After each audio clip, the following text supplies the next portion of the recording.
Boa tarde, irmãos e irmãs. Bom dia para o dia de amanhã, que já temos o 23º domingo do tempo comum deste ano, no qual nós seguimos o Evangelho de Lucas. Como de costume, nós lemos a primeira leitura e o Evangelho, mas podemos fazer também um pequeno comentário sobre a segunda, muito importante também na prática cristã. Leitura do livro da sabedoria. Qual é o homem que pode conhecer os desígnios de Deus? Ou quem pode imaginar o desígnio do Senhor? Na verdade, os pensamentos dos mortais são tímidos e nossas reflexões incertas, porque o corpo corruptível torna pesada a alma e tenda de argila oprime a mente que pensa. Mal podemos conhecer o que há na terra, e com muito custo compreendemos o que está ao alcance de nossas mãos. Quem, portanto, investigará o que há nos céus? Acaso alguém teria conhecido o teu desígnio sem que lhe desses sabedoria?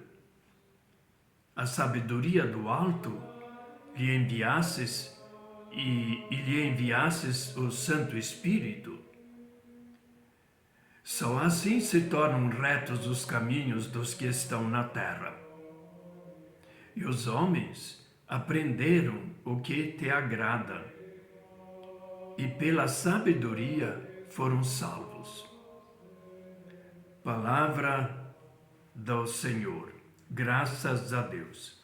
O Salmo responsorial, a parte do Salmo 89, diz assim, no refrão: Vós fostes, ó Senhor, um refúgio para nós. Diante de Deus, nossa pequenez, nossa fragilidade, quando se coloca com fé e vive na presença, tem a Deus como garantia, como refúgio. O Evangelho do próximo domingo, dia de amanhã. Proclamação do Evangelho de Jesus Cristo, segundo Lucas. Glória a vós, Senhor. Naquele tempo, grandes multidões acompanhavam Jesus. Voltando-se, ele lhes disse: Se alguém vem a mim, mas não se apega ou desapega de seu pai e sua mãe, sua mulher e seus filhos, seus irmãos e suas irmãs, e até da sua própria vida, não pode ser meu discípulo. Quem não carrega a sua cruz e não caminha atrás de mim, não pode ser meu discípulo. Com efeito, qual de vós, querendo construir uma torre, não se senta primeiro e calcula os gastos para ver se tem o suficiente para terminar? Caso contrário, ele vai lançar o alicerce e não será capaz de acabar. E todos os que virem isso começarão a caçoar dele. Este homem começou a construir e não foi capaz de acabar.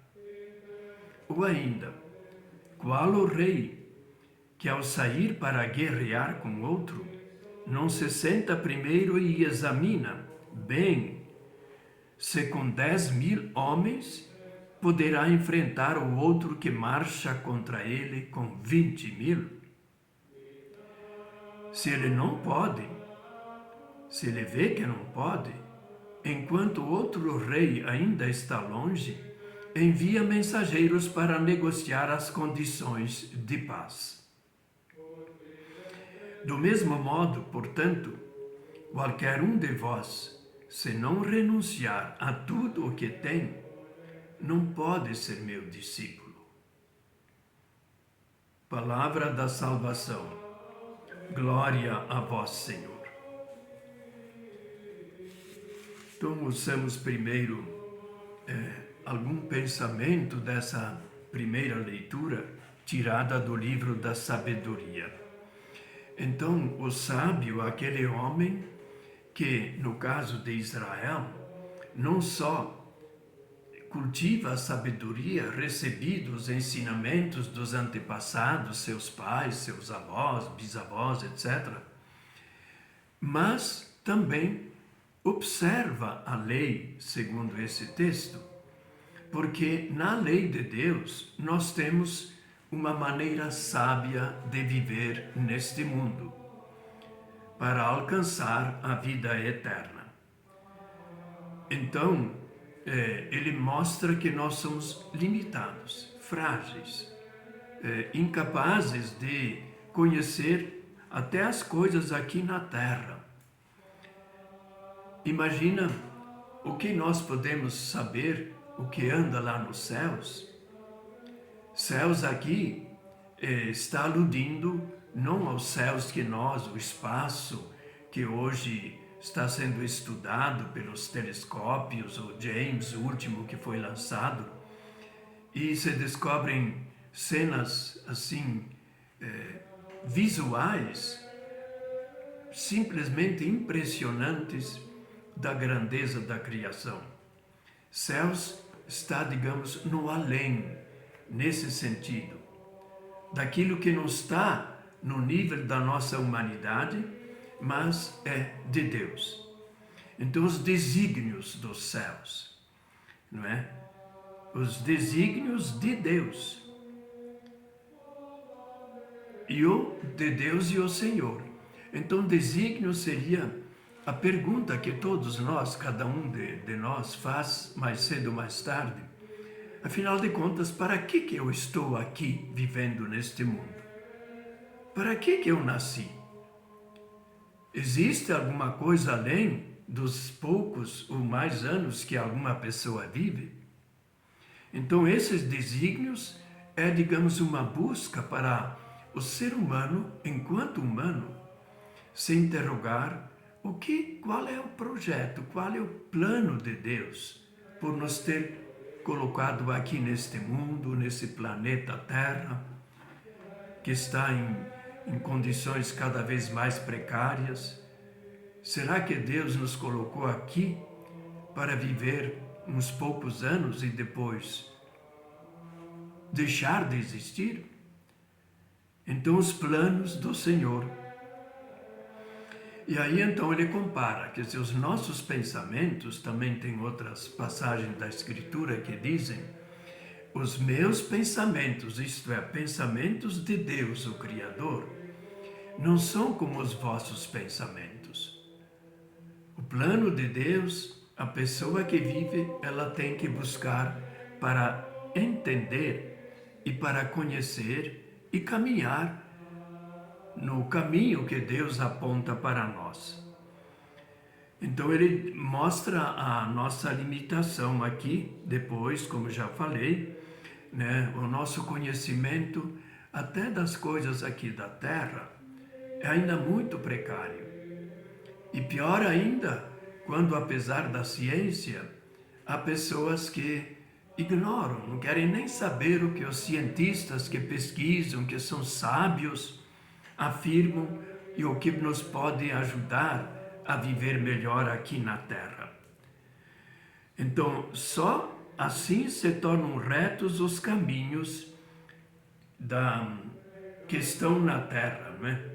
Os caminhos dos que estão na Terra. Que caminhos? Que o Santo Espírito de Deus ilumina para quem busca compreendê-los. E aí, então, o que é esse caminho? É fazer a vontade de Deus, diz ele. E diz ainda que nós, pela sabedoria, seremos salvos. Esse livro aqui está no capítulo 9, mas logo depois dessas afirmações, ele vai mostrar como a sabedoria de Deus, que São Paulo diz que essa sabedoria de Deus do Antigo Testamento é o próprio Filho de Deus. A Deus como Criador nosso é que está sendo apontado. Pela sabedoria foram salvos. Então essa sabedoria é o próprio Deus, aquele que nos ensina a sabedoria, o modo sábio de viver. E aqui no Novo Testamento é Jesus, o Filho de Deus, o Messias, o Salvador, é que nos ensina. Vejam que nós estamos já vários domingos, desde o capítulo 9, os textos que foram aparecendo nos últimos domingos, eles estão mostrando Jesus caminhando junto com multidões, quer dizer, grupos e mais grupos que vão, não por causa de Jesus, mas para ir para a festa da Páscoa. Havia os que seguiam. Então aqui a questão é acompanhavam. Acompanhar é a mesma coisa que seguir uma pessoa? Não necessariamente. Eu posso caminhar junto, mas com objetivos diferentes, com finalidades diferentes.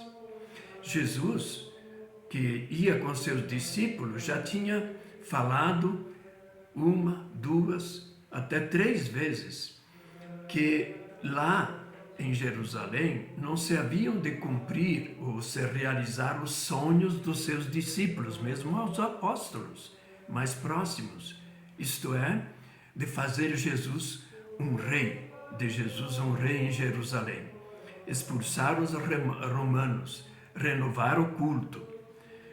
Eram planos limitados aqui na terra. Jesus, o Filho de Deus, foi alertando, olha, nós vamos para Jerusalém, e o Filho do Homem, como ele mesmo se chamava, nunca se disse que eu sou o Cristo, eu sou o Messias. Mas ele está aqui a serviço dos planos de Deus, né? Então, o fim, a finalidade, não digo Jesus não vai lá para ser condenado, mas ele sabe que o resultado de toda a sua pregação, dos conflitos que ele vive com as autoridades, será realmente a morte. Morte por nós. Morte não porque Deus precisasse de sangue de uma pessoa, ainda mais seu filho encarnado, mas sim aquela morte que o amor de Jesus por toda a criação, por todas as pessoas, especialmente os mais pobres, o levou a ser condenado à morte. Então aqui ele fala de seguimento. Então o seguimento é estar junto com uma pessoa que ensina, que quer mostrar o caminho. Isso é seguimento. E ele é exigente. Então Jesus tem umas palavras duras aí, a gente fica se pensando, se alguém vem a mim, mas não se desapega de seu pai, sua mãe, sua mulher e seus filhos, seus irmãos e suas irmãs, e até da sua própria vida, não pode ser meu discípulo. Mas então os casados, como é que fica? Vejam, quem casa com seriedade, ele tem também uma certa ruptura com a própria família. Ele agora é esposo e ela é esposa desse novo casal. Eles têm os seus próprios filhos. Então, existem rupturas necessárias na nossa vida. E também para seguir a Jesus, nós celebramos no mês passado o primeiro dia dos sacerdotes religiosos, né? Primeiro domingo, depois o dia dos pais, depois acho que da família que foi, digamos, celebrada, e finalmente no final do mês o dia dos catequistas, aqueles que têm que romper com algumas comunidades para poderem catequizar, dar o ensinamento que muitas vezes os pais não têm tempo ou acham que não têm tempo para passar para os seus filhos. Nas comunidades nós temos tantas pessoas. Mesmo agora, na reunião dos bispos, os bispos do Brasil, eles fizeram, a convite do Papa, que já apontou o caminho, colocam um ministério, portanto, algo sumamente importante para a Igreja, a função do catequista e especialmente das muitas catequistas para cultivar a fé, trazer os ensinamentos de Jesus para a vida de cada pessoa, de cada família, especialmente das crianças e adolescentes. Então, esse serviço também é exigente. A mulher, o marido, que se dedicam a esse serviço, poderiam estar fazendo outras coisas, mas eles reservam de seu tempo uma parte para poderem ser educadores na fé cristã dos filhos de outra família. E aqui tem dois exemplos, né? Então, assumir uma missão destas é exigente, como seguir Jesus Cristo também. E ele faz duas comparações, sobre uma construção. Alguém vai querer fazer uma casa, mas se ele não faz bem os cálculos, supondo que não haja inflação, né? Então, de repente, ele viu, meu dinheiro acabou e cadê? Eu nem consegui levantar ainda a parte básica de uma casa. Então, aqui ele fala de torre. A torre, digamos, antigamente, torres eram torres para defesa civil, para observar um possível inimigo que vem atacar uma cidade e defender a cidade, né? Mas também dá o alarme para as pessoas que estão morando e trabalhando fora dos muros, para se recolherem, para se salvarem de um possível ataque. E também torres em pequenas propriedades. Suponhamos alguém tenha lá um trigo, né, plantado, ele já está amadurecendo. Ele tem uma torrezinha onde ele vai observando. Se não vem alguns espertinhos, né, e acabam cortando parte do trigo, levando embora, né? E assim também, sobretudo para videiras, quem planta uvas, etc., também ele observa e cuida as frutas em geral. Então digamos, ele quis fazer uma torre, não foi capaz de terminar, e pensa, coitado, né? O pessoal fica rindo dele, né? Este homem, né, se lançou a uma aventura e não foi capaz de concluir. E a mesma coisa esse exemplo aí dos exércitos, né? Então, até na Bíblia tem passagens que falam, claro, hoje em dia nós temos guerras, né? A Ucrânia, né, sendo invadida pela Rússia, enfim, ameaças daqui, ameaças de lá. Então, antigamente se dizia no tempo em que os reis iam para a guerra. Isso nos livros históricos do Antigo Testamento. Eles não iam para a guerra no inverno,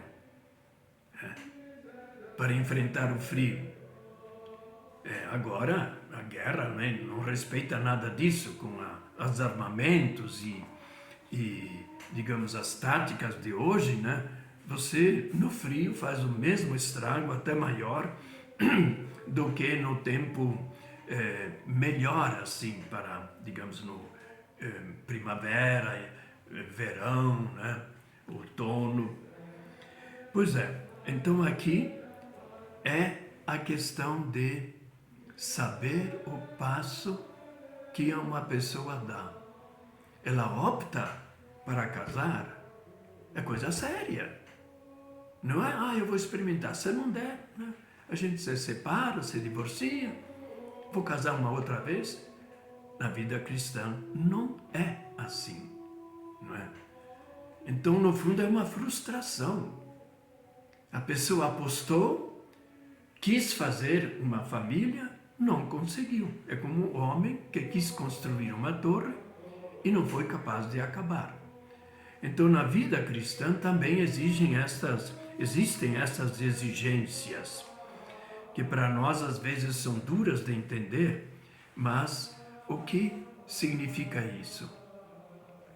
Eu fui colocado aqui neste mundo, cada um de nós, para sermos felizes aqui.